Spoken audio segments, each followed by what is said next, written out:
All right, summertime, we got these nasty west winds. They've been here every single day.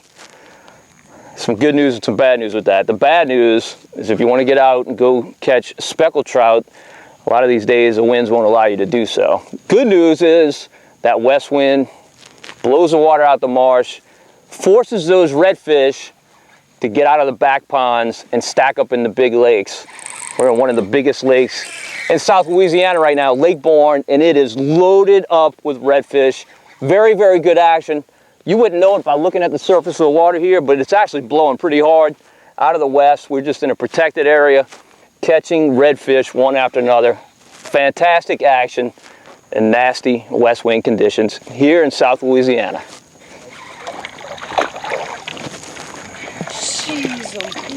Now, we're battling some really tough conditions today. We've got a hard west wind, and we've got no tide. No tide range today at all. So we're having to kind of work hard for these fish, but there's plenty of them along here. We've been whacking the bass, whacking the redfish, and the day is only just now beginning. All right, so the state armored the shoreline of Lake Borgne using actual rubble from the twin span they put in this plastic webbing. Keeps the shoreline from retreating back and kind of protects this marsh behind it. So when you come out here and fish, you make quick passes along this stuff. There's gonna be a few redfish, one here, one there on this flat stuff, but where you really wanna focus is where you have the cuts. That's where the fish tend to be located. You're gonna see a lot of bait in those areas. Man, we have seen so many mullet this morning, it's incredible. Definitely all of our bites, almost all of our bites have come in those cuts. Now we're catching redfish of all sizes. We've caught a really, really big bull. We've also caught some throwbacks. We've also caught some bass. You know, this whole area is freshened up a whole lot and you're starting to get a lot more bass in this area. So it's a great thing to come do in the summertime when it's hot. You don't really want to run out to the big bays. It's nice and close to home. Come out here in the morning, get some fast action in, then head to work or head home and relax, whatever you want to do. But not constant one after another action. You got to kind of work your shorelines, but you're going to definitely catch some fish. All right, now the hottest bait today, far and away, has been a chatterbait. Doesn't matter what kind of tail you put on it. I couldn't care less. Fish couldn't care less. They're attracted to this gold blade. And boy, I tell you, when you retrieve this thing, it feels like a rattle trap. You want to retrieve it really slowly. You want it just to flutter as it's coming in, but you don't want to come in and rolling and all that. People tend to not have success with these baits when they retrieve them too quickly. Take your time, slow it down. You're going to get a lot of bites. You don't have to worry about whether or not you're going to feel it. Trust me, you're going to feel it. They absolutely thump these things. Another alternative, come out here and just throw a jig head with the soft plastic. You will catch some fish, but you got to keep the jig head up off of all this webbing because it'll fall in there and get snagged in a heartbeat. There's also some other rocks here along the Lake Borgne shoreline, just traditional granite type rocks that are all broken up. Now be careful because a lot of those rocks are a ways away and they're buried, they're sunken. You're going to get some snags out away from the bank, but it tends to be in those areas where you get the most redfish. So those are the ones you want to fish, but if you get snagged, be very, very careful going in there to get it.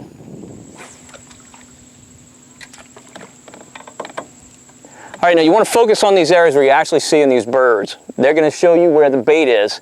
Sometimes they're going to be a little bit far off the shoreline. They might be taking a break or whatever. But where these birds are, you're going to have prey. And when you have prey, you're going to have predators. Oh, there's a bass. The bass out here are not big, but there's plenty of them. They're hanging out with these redfish, and they're fun to catch. All right, now you're gonna have a whole lot more success out here if you know how to throw bait casting equipment. You can throw spinning stuff, but boy, the problem with that is you're gonna throw and your bait's gonna fall down. It's gonna get low in the water column. It's gonna get snagged a whole lot more than it would if you were throwing bait casting gear. Learn how to throw bait casting gear, you'll have a lot more success. Not only that, but you really wanna use a medium heavy power rod. I got a Crucial, it's a jig and worm rod. Really, really like this rod. I've also got a Torque KVD Quantum bait casting reel that I really like. Also, I use braided line. Now, most of the time, I tie on a leader. This water today is a little bit stained, so it's really not that big of a deal. I think I've got it tied directly to the braid, and it hasn't made a difference, or at least not that I've noticed. But I like the sensitivity of the braided line, and I feel like if you do get a snag, you got a better chance of pulling it off that snag. Now, this isn't a giant, but it's a keeper. It's the size of fish we're catching, all the way from this size all the way up to bull reds.